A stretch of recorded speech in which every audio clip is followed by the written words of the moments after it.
I wanted to follow up to yesterday and maybe expand on something.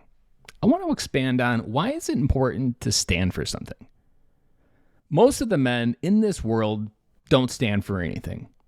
I was one of them, and in certain categories, I still do. There are certain places where I have opinions.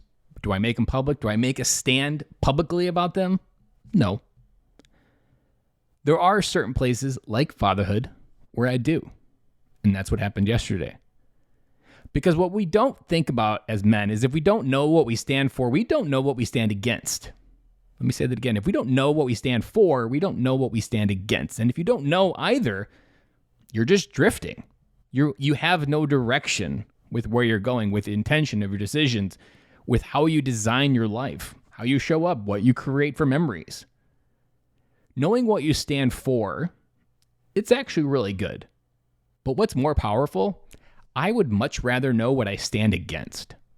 So when someone comes in my life like yesterday, when someone comes into my life and gives me a moment of an emotion or a reaction or a behavior that I'm like, the hell with that.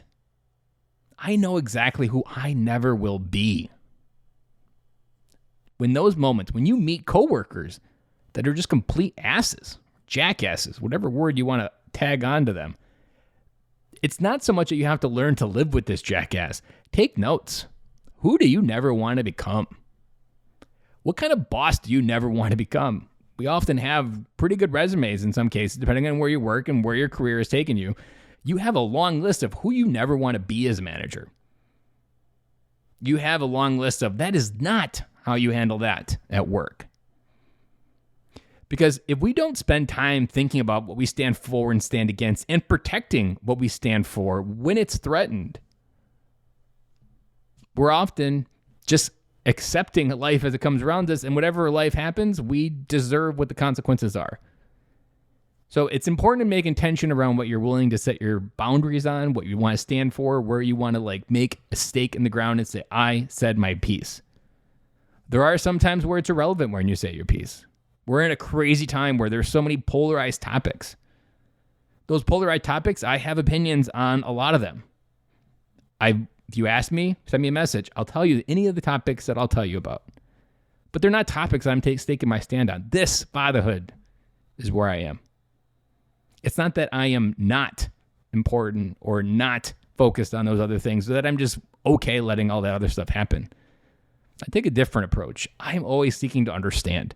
So in cases where I don't stake my hand or my flag in the ground and say, this is where I believe, this is what I stand for, this is what I stand against, I'm always seeking to understand.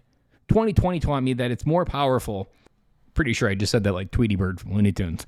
What 2020 taught me is that it's more important to understand how someone else became and to learn the world a certain way. That you'll actually understand and have more empathy for understanding, like, how did you learn to hate the world so much?